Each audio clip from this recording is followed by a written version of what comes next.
Suscríbete a nuestro canal TVC Play y activa las notificaciones.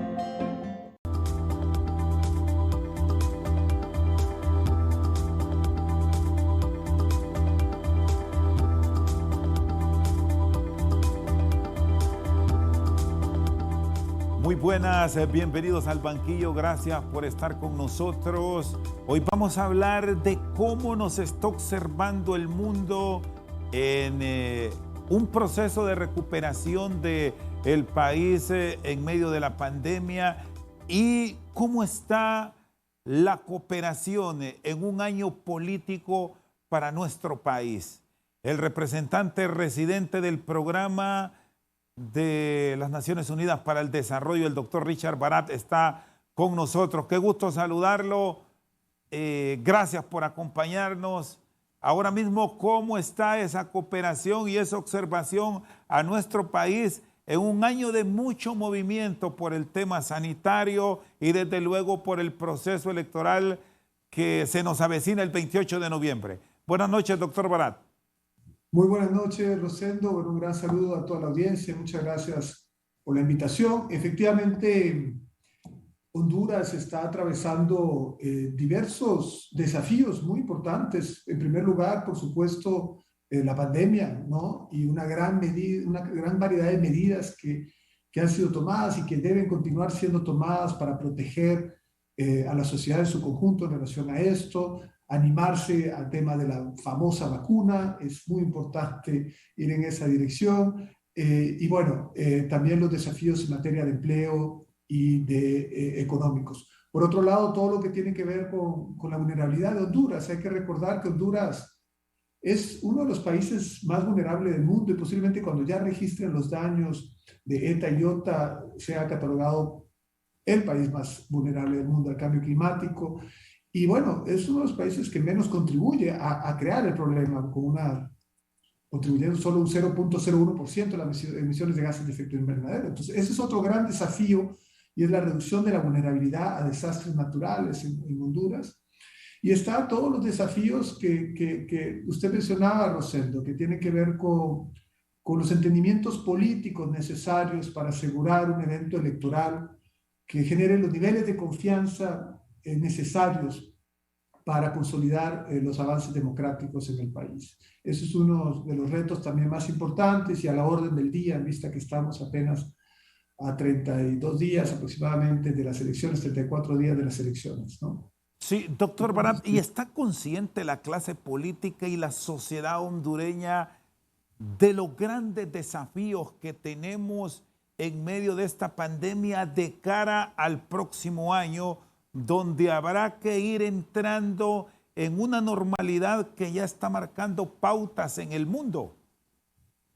Así es, así es. Parte de lo que, bueno, desde el PNUD estamos también estudiando y en el marco de la preparación del informe de desarrollo humano que recién vamos a lanzar en el mes de enero, pasa por allí. Hemos hecho un proceso de consulta muy amplio con diversos sectores de la sociedad, con grupos de jóvenes, alrededor de 38 o 39 organizaciones de jóvenes que tienen un alcance de más de 100.000 jóvenes, con consultas en todos los departamentos del país. Hemos consultado a la diáspora hondureña en el exterior, etcétera. Y realmente se han venido plasmando y estamos trabajando una cantidad de propuestas, ¿no? De política pública que esperamos ayuden a nuevas autoridades, pues, a tomar decisiones informadas, ¿no? Parte también del esfuerzo que estamos tratando de alcanzar allí es la construcción de un atlas, ¿no?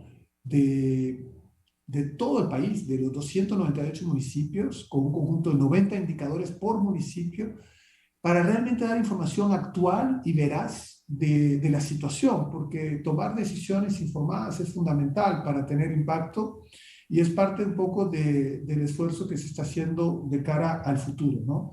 Porque al final todos sabemos que hubo un gran impacto de la pandemia, pero tomar las decisiones correctas sabiendo que muchas otras variables se movieron al mismo tiempo, es fundamental tener evidencia para tomar decisiones sólidas y con visión de largo plazo. Entonces, y a priori, perdón, doctor Barat, y a priori, ¿qué ha encontrado en estas inquietudes que presenta la juventud, sobre todo por ser ese segmento de relevo clave para el desarrollo del país. ¿Qué le llama la atención de estos primeros contactos? A mí me llama poderosamente la atención que existe todavía mucha esperanza en la juventud hondureña. O sea, contrariamente a lo que uno pudiera pensar, a pesar de los altos índices de migración irregular, etcétera, hay mucha esperanza todavía y eso es muy positivo. Sobre eso se puede trabajar y construir realmente. Así que eso es una señal, primero, muy importante. Una de las fuertes demandas de todos los sectores consultados, pero en particular de la juventud, pasa por el fortalecimiento del Estado de Derecho y la creación de oportunidades, ¿no? Ahí esa parte es muy importante y la idea de poder conectar la formación, los perfiles de los jóvenes con el futuro de la demanda. Entender cuáles son esas grandes tendencias en Honduras, pero también cuáles son las grandes macro tendencias a nivel global que deben dictar la toma de decisiones para la construcción de las capacidades que el país necesita y, más importante aún, va a necesitar en un futuro cercano. Y eso, bueno, hay macro tendencias de todo tipo, ¿no? Está el cambio climático, que supone, por lo tanto, inversiones en el sector energéticos alternativos, que supone inversiones en construcción resiliente, infraestructura resiliente, entre otras cosas. Hay una tendencia a la urbanización muy importante, lo que supone inversiones importantes en ciudades inteligentes y ese tipo de grandes tendencias también. Hay macro tendencias migratorias y bueno, toda la apuesta alrededor de las temáticas digitales, de la creación de oportunidades, etcétera, eso es muy importante. Sí. Así que yo diría que sí, que los jóvenes tienen mucho que decir y están haciendo una contribución muy importante, sustantiva, alrededor de hacia dónde tomar estas decisiones, ¿no? Y los espacios que están reclamando los jóvenes, ¿advierte como parte de la comunidad cooperante, los está dando el Estado, la misma empresa privada los está generando o seguimos dependiendo en gran parte para impulsar estos programas de la cooperación externa? No, yo creo que hay un poco de todo, lo anterior, ¿no? Parte de lo que escuchamos es que hay un fuerte interés de ampliar los niveles de oportunidad justamente en diversas áreas de formación y por supuesto la creación de oportunidades de empleo a jóvenes, eso también es muy importante, ¿no? Que sientan que la formación tiene sentido y agrega valor, ¿no? Y eso es una problemática latinoamericana en realidad, porque a final de cuentas en muchos países el diferencial, digamos, de ingreso en función de un incremento del nivel de formación no es tan alto todavía. Eso habla de bajos niveles de productividad en Honduras y en el resto de América Latina. Es una imagen, digamos, de toda la región y es una gran apuesta en toda la región. Pero básicamente eso es lo que los jóvenes están pidiendo más formación en sectores que tienen futuro, que tienen demanda o que van a tener cada vez mayor demanda y por lo tanto mayores oportunidades de empleo decente, bien remunerado, pues por supuesto en esos sectores. Y eso pasa por la creación de todo un conjunto de medidas que van a crear un ambiente favorable a ese tipo de inversión, ¿no? Empezando por la seguridad jurídica y otro tipo de variables. Y es por eso que al mismo tiempo demandan mucho aspectos de fortalecimiento del Estado de Derecho. Pero realmente sí, el tema del Estado de Derecho es fundamental y para nosotros, por lo tanto, lo hemos hecho en la columna vertebral del Informe de Desarrollo Humano y es parte un poco del trabajo que hace el PNUD en Honduras. Tenemos 40 proyectos y estamos cada vez más también apostando en todos estos temas, ¿no? Medio ambiente, cambio climático, pobreza, estamos todo lo que tiene que ver con Estado de Derecho, justicia y entre muchas otras variables. ¿Y cómo involucrar directamente a los jóvenes, doctor Barak, en estos temas que en un principio cuando se plantean de esta forma genera poco interés, pero sí que son claves para alcanzar un desarrollo adecuado y sobre todo en estos tiempos que se requiere una participación activa de una juventud ávida de que se le dé oportunidades.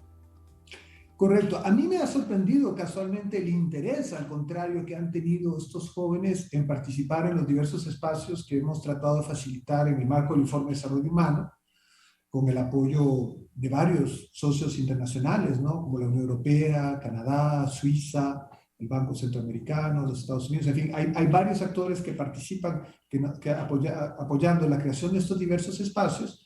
Y realmente para nosotros ha sido eso muy sorprendente. Y tienen, lo más importante es que tienen propuestas muy interesantes. De hecho, recientemente hemos dado a conocer un informe de propuestas casualmente de estos grupos de jóvenes en materia de desarrollo, de política pública. Y pasan por todos estos temas de educación, pasan por los temas de Estado de Derecho, de justicia, de equidad, de género, entre muchas otras variables, ¿no? Y eso es muy, muy importante. Y es un insumo que estamos utilizando en la construcción del Informe de Desarrollo Humano.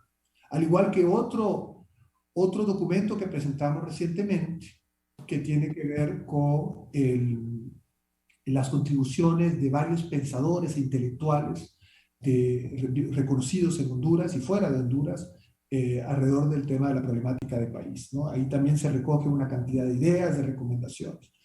Y como insisto, ¿no? Han habido múltiples consultas que han sido insumo a este ejercicio, por eso esperamos que esto sea una contribución valiosa por el nivel de respaldo y acompañamiento que ha tenido de múltiples sectores de la sociedad, ¿no? Muy bien, está con nosotros el representante residente del Programa de las Naciones Unidas para el Desarrollo, Richard Barat. Vamos a una pausa y ya regresamos.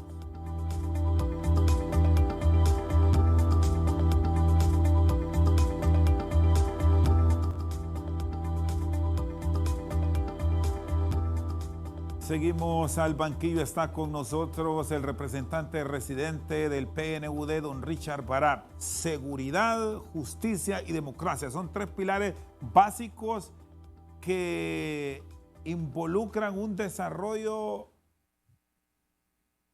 equitativo de país. ¿Cómo definirlos en un tiempo electoral donde se reclama a la ciudadanía acudir de manera masiva a las urnas para que después no presenten quejas por decisiones que tomen quienes no gobiernan, doctor Barat? Bueno, así es. Para un fortalecimiento del Estado de Derecho, esos tres pilares de democracia, justicia y seguridad son fundamentales, ¿no? Entonces, en lo que tiene que ver con democracia de cara a un evento electoral el 28 de noviembre, es sumamente importante que toda la institucionalidad electoral apueste por la mayor cantidad de información hacia la ciudadanía, que la ciudadanía esté enterada de cuáles son las reglas del juego, de dónde va a votar, porque han habido muchos cambios recientes, ¿no? Y es importante que todo el mundo sepa dónde va a votar para evitar cualquier tipo de incertidumbre. Animar a la ciudadanía a reclamar su documento nacional de identificación, los que todavía no lo han hecho, de manera que estén debidamente identificados antes del evento electoral. Es muy importante que existan entendimientos entre las fuerzas políticas para prevenir cualquier tipo de violencia electoral, incluyendo las campañas difamatorias, incluyendo todo ese tipo de escalamiento, ¿no? Hay que hacer una apuesta estratégica para la prevención de cualquier tipo de conflicto electoral, y nuevamente eso pasa por reglas claras del juego y por un endoso de parte de todos los participantes a esas reglas claras del juego. Así que yo siento que han habido esfuerzos muy valiosos, una nueva base de datos con una altísima tasa de confiabilidad, a pesar de una aprobación tardía del marco legal y de los financiamientos inclusive de las instituciones electorales. Ha habido fuertes avances en el Consejo Nacional Electoral, en el Tribunal de Justicia Electoral y en la Unidad de Financiamiento, Transparencia y Fiscalización. Entonces, hay pendientes, por supuesto, todo lo que tiene que ver con el reglamento para el funcionamiento del Tribunal de Justicia Electoral. Eso es muy urgente. Estamos muy contentos de ver los avances que han habido, como decía, en la unidad de financiamiento transparencia y fiscalización, con todo lo que tiene que ver con la plataforma para la rendición de cuentas sobre el financiamiento de campañas. Es una apuesta, una demanda desde el 2017, pero que va a ayudar terriblemente, tremendamente a la credibilidad y a la confianza de la ciudadanía de ver que los financiamientos son legales y declarados adecuadamente. Ahí es muy importante un llamado a las fuerzas políticas que aprovechen esta oportunidad de demostrar su compromiso con la transparencia. Lo mismo lo que tiene que ver con el Consejo Nacional Electoral, ¿no? Hablábamos de que sí, no tuvieron mucho tiempo, pero hay apuesta en tecnología, sistema de transmisión de datos, sistema de validación biométrico, todo eso es muy importante. Obviamente no tienen mucho tiempo para las pruebas, eso es un desafío muy grande, pues se aprobó todo muy tarde, pero sentimos que todas estas instituciones han hecho un trabajo muy importante estos últimos meses. Advierte que esos fantasmas del fraude, que ha sido un común denominador en procesos electorales anteriores, que incluso provocó que organizaciones como las Naciones Unidas, recordamos al doctor Igor Garafulix, se involucrara directamente en un proceso de concertación de una nueva ley electoral, y fueran ustedes partícipes de estos avances que hemos tenido en los últimos años. Con esta óptica planteada, esos fantasmas de fraude, le reitero, doctor Barad, ¿desaparecen para estas justas comiciales del 28 de noviembre próximo? Lo que le puedo decir es que se han hecho muchos esfuerzos y grandes avances para que los riesgos de fraude se minimicen. Realmente, nuevamente, la base de datos de hondureños y hondureñas, que ha corregido más de 400.000 errores de la base registral anterior, es muy importante. El tema de hacer una validación biométrica en campo, el tema de tener un tribunal de justicia electoral con las capacidades y las reglas claras del juego, que eso está todavía un poco pendiente. Todos esos son avances que van a ayudar a, ojalá, evitar el fraude, por lo menos minimizarlo. En todo caso, yo pienso que las condiciones se han venido dando y han sido cada vez más favorables. Hay un factor determinante aquí, y es que desde la reciente alianza, ¿no? Entre partidos políticos, entre dos partidos políticos importantes, pues obviamente las principales fuerzas políticas están plenamente representadas en la institucionalidad electoral. Entonces tienen una veeduría y participan en el proceso de toma de decisiones de estas reglas del juego. Y eso es fundamental y es muy distinto a la situación del año 2017, justamente por eso. Entonces, es un gran avance también, ¿no? Además, hay espacios de gobernanza que permiten la participación también de los demás partidos minoritarios. Así que realmente hay condiciones que son mucho más favorables, y en ese sentido, ahora lo importante es comunicar, y que esta información se dé a conocer, que todos hondureños, todas las hondureñas conozcan realmente cuáles son esas reglas del juego, que sepan que si no están de acuerdo con algo, dónde pueden acudir para impugnar pacíficamente, etcétera. Todo eso es muy importante. Yo creo que es normal que haya disensos, y inclusive es normal que exista polarización política. Lo que se quiere evitar es que esa polarización se traduzca en violencia electoral y se traduzca en campañas que no son constructivas y que se distancian, digamos, de campañas centradas en propuestas, ¿no? Propuestas para las mejoras que el país necesita. Así que no, yo siento que es muy positivo los avances, y esto debiera realmente generar mejores niveles de confianza. Eso tiene que ver con el pilar de democracia, ¿no? O sea, realmente aquí los avances son notorios, pero todavía hay mucho trecho por recorrer. Por eso el apoyo, por ejemplo, que el PNUD brinda con financiamiento de la Unión Europea, o en asocio con otras agencias del Sistema de Naciones Unidas con financiamiento del Fondo de Consolidación de la Paz, a toda esta institucionalidad electoral, tiene una mirada de ciclo electoral, porque uno no puede pensar que todo se va a transformar en un evento electoral. Unas elecciones es un proceso de mediano a largo plazo. Por eso claro, estamos constatando y esperamos ver notables mejoras de aquí al 28 de noviembre. Pero ¿Percibe, doctor, que la clase política estará lo suficientemente madura ya en el país de cara a futuros comicios y que ahora sí van a encontrar interlocutores válidos para seguir con estos procesos de cambio e ir más allá con temas que en su momento se plantearon en esa mesa de diálogo que ustedes lideraron, pero que desgraciadamente se cortó, pero la oportunidad se abriría inmediatamente que tengamos un nuevo gobierno? ¿Hay esa disponibilidad?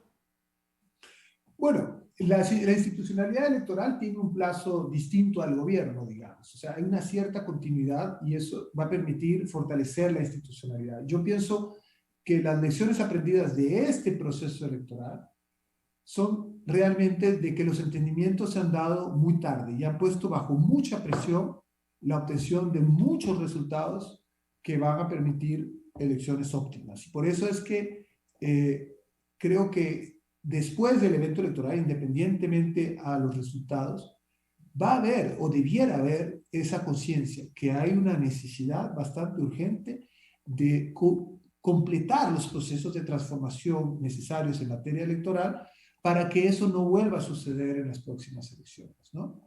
Ahora, yo siento que de todas formas para estas elecciones ya debieran de haber suficientes avances, como decía, para tener los niveles de confianza esperados. Pero eso también pasa por una participación activa de la ciudadanía, en su rol de veeduría, de informarse y por supuesto de participar, ¿no? Así que yo creo que eso debe permitir fortalecer la confianza.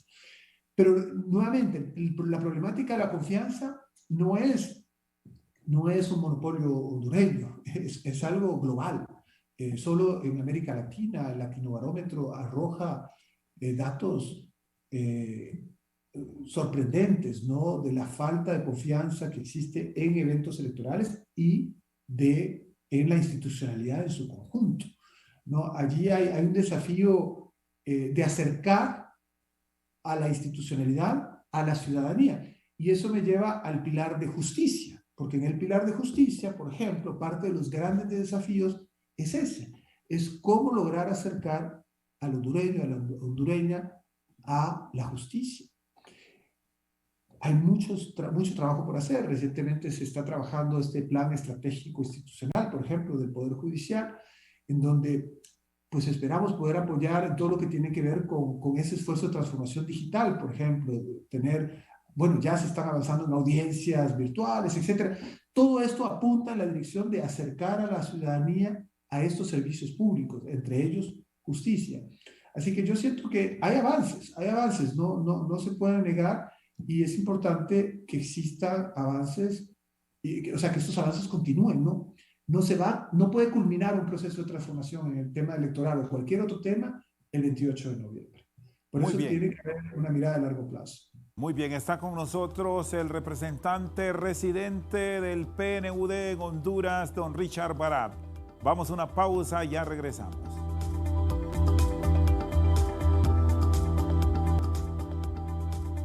Seguimos al banquillo, está con nosotros el representante residente del PNUD, don Richard Barat. Me habla del tema confianza y en estos tiempos tan difíciles donde se generan muchas dudas, incluso, doctor Barat, por temas de la transparencia, de las reglas claras que pasa que en el país, y eso no lo podemos desconocer, a última hora todo lo cambiamos. ¿Cómo generar esa empatía en el ciudadano de que acuda a las urnas con la confianza de que su sufragio, que su decisión al marcar se respetará? Bueno, ese es el desafío. Justamente usted lo ha dicho, Rosando, hay todavía mucho escepticismo en la ciudadanía, se ve en todas las encuestas, ¿no? Hay una cantidad de personas todavía, porcentajes altos, independientemente de la encuesta, que no tienen un interés en votar, no sienten que va a cambiar nada, están decepcionados. Así que el tema es, yo creo que pasa primero que nada por informar la institucionalidad electoral tiene una responsabilidad de informar todos los avances que han habido. Yo pienso que han sido en muchos casos transformadores y otros que realmente son esfuerzos notables en velar por un proceso cada vez más robusto, más transparente, más creíble. Así que yo siento que eso es un tema muy importante. Y apelar justamente también a la ciudadanía a informarse de estos avances para que constaten, ¿no?, que su voto, se está haciendo un gran esfuerzo para que su voto sea respetado y se mantenga la integridad del proceso. El hecho de que exista, yo siento que es una excelente señal también que hayan aceptado la Unión Europea, la OEA, entre otros, a ser observadores del evento electoral. Yo creo que eso es una señal excelente y ayuda a reforzar los niveles de confianza también del proceso. Eso es muy positivo. Yo diría que al mismo tiempo, como hablábamos al inicio, de los desafíos que enfrenta el país, ¿no? El país está enfrentando una cantidad de desafíos, el mundo está enfrentando una cantidad de desafíos transformacionales. Y esta es la primera elección dentro de la pandemia, no me atrevo a decir post-pandemia, realmente que Honduras va a experimentar. Y es muy importante ser parte del proceso de selección de quién va a dirigir este país, ¿no?, durante los próximos años, durante esa transición. Es sumamente importante. Yo creo que, y apela, digamos, a los fundamentos de una democracia, ¿no? Ese es el momento en que su voto va a contar en cuanto a qué va a pasar en el país en los próximos años. ¿Y qué advierte, doctor Barad, ha pasado en las fuerzas políticas? Y aquí debemos involucrar a toda América Latina porque no es un asunto de Honduras. Usted ha tenido experiencias en Argentina, en los Estados Unidos mexicanos, en Guatemala, en nuestro país, donde los niveles de abstencionismo, contrario a bajar, a tener mayor presencia en las urnas, esto tiende a aumentarse. Es un fenómeno que trasciende el tema electoral, ¿no? Es, como le decía, el distanciamiento de la institucionalidad, ¿no? Ya muchos ciudadanos perciben que no se les escucha, que no responde las autoridades en su conjunto a sus demandas. Además, tienen sus nuevas formas de comunicar, ¿no? Tienen sus redes sociales, mecanismos, etcétera. Entonces, la ciudadanía ya no tiene la misma dinámica de hace 5 o 10 años. Por lo tanto, las instituciones también tienen que modernizarse y aprender a acercar justamente las soluciones del Estado al ciudadano. De allí que una oportunidad muy importante ha sido todos los esfuerzos en materia de transformación digital. Eso permite eficientar, transparentar y acercar, democratizar el acceso a estos servicios. Eso es parte de los esfuerzos que vienen a reforzar la reconstrucción de confianza en las instituciones, que hasta cierto punto los ciudadanos del mundo, ya ni siquiera los países del sur o del norte o América Latina, se sienten cada vez más decepcionados de que su institucionalidad no responde a sus demandas con la eficiencia, la transparencia y la calidad que esperan. Y por eso es tan importante todos estos esfuerzos, ¿no? Así que yo diría que sí, que en materia electoral es lo mismo. Hay que hacer un esfuerzo de comunicación, pero también de modernización, de escuchar cuáles son esas demandas y acercar las soluciones a los ciudadanos. ¿Y hacia dónde camina? ¿Y hacia dónde caminan las democracias con estas participaciones bajas en procesos electorales? ¿A gobiernos transitorios a futuro?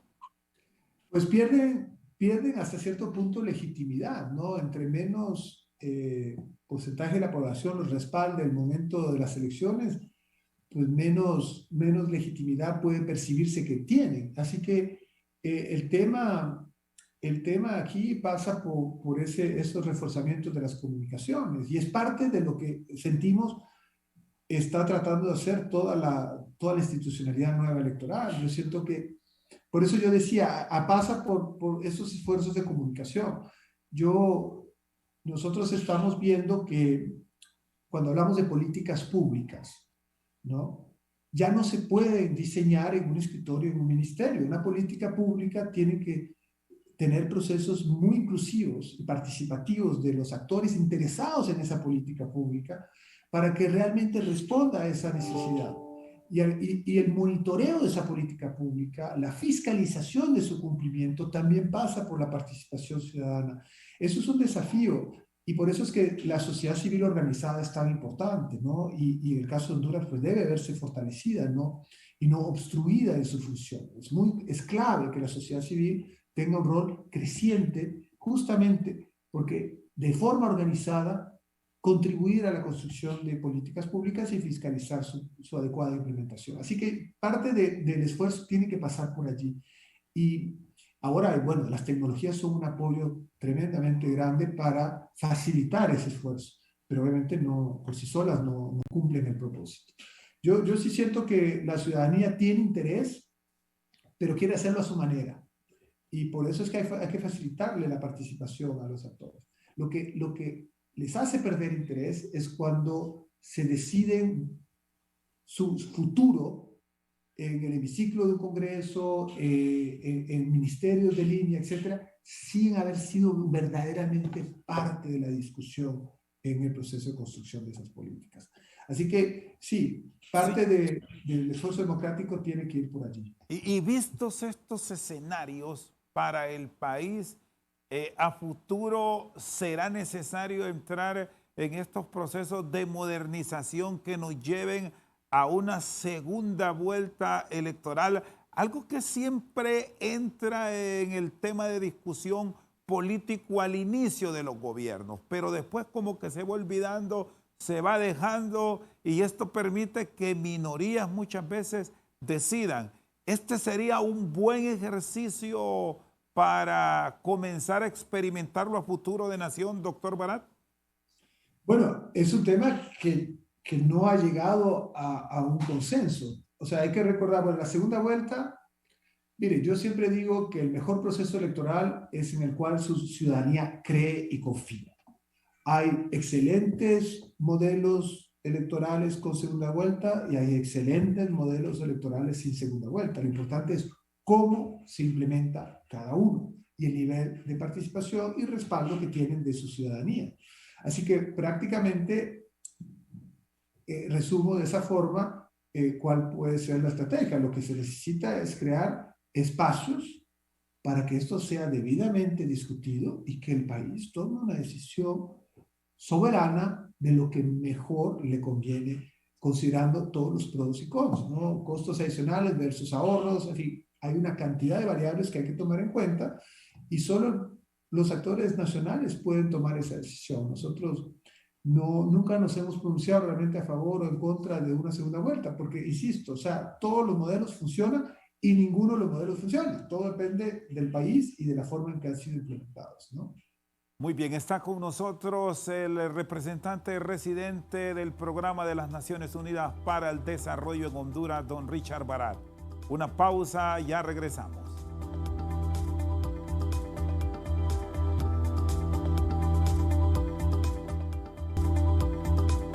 Seguimos esta noche al banquillo, está con nosotros don Richard Barat, representante residente del PNUD en Honduras, con mucha experiencia en el mundo de la diplomacia, es segunda vez en el país, estuvo cuando los procesos de reconstrucción post-huracán Mitch. ¿Por qué cuestan tanto estos procesos de modernización en estas naciones? Contrario a los ejemplos que vemos en países de primer mundo, parece que allá el entendimiento entre las fuerzas políticas que tienen gran parte de responsabilidad en decisiones de país, sí es concertado.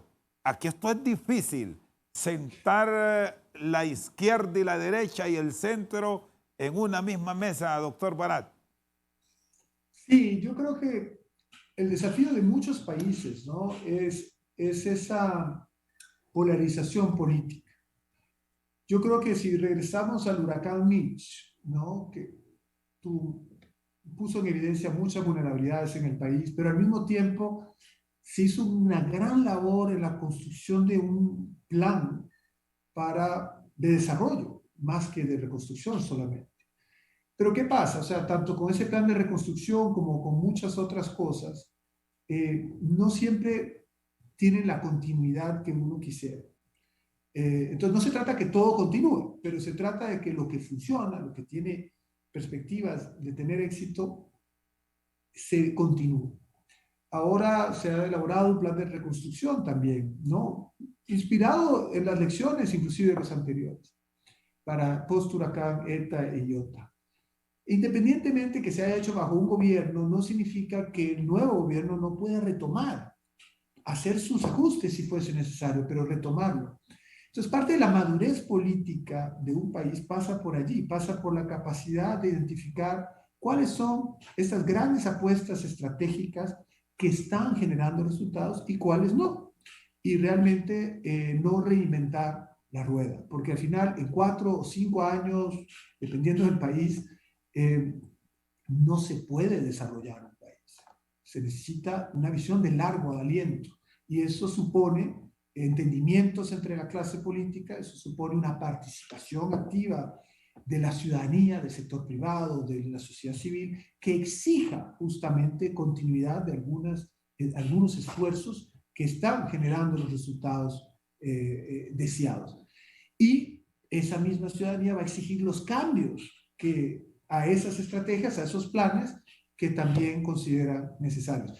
Por eso no se trata de siempre hacer borrón y cuenta nueva. Yo sé, a veces uno puede pensar que es lo más fácil, pero no necesariamente lo es. Entonces hay que aprender, digamos, pienso yo, a tener esa mirada de largo plazo. Por eso es que en Naciones Unidas se ha trabajado mucho en los Objetivos de Desarrollo del Milenio, en los Objetivos de Desarrollo Sostenible, para imprimirle una visión de largo plazo al desarrollo a nivel global, haciendo grandes apuestas estratégicas alrededor de los temas de mayor demanda y mayor necesidad en el mundo, ¿no? Educación, salud, pobreza, ambiente, cambio climático, gobernabilidad, entre otros. O sea que realmente eso es fundamental. Así que yo diría que parte del esfuerzo pasa por allí y eso también debe exigirlo la ciudadanía, ¿no? O sea, ¿Y cómo generar una continuidad en lo positivo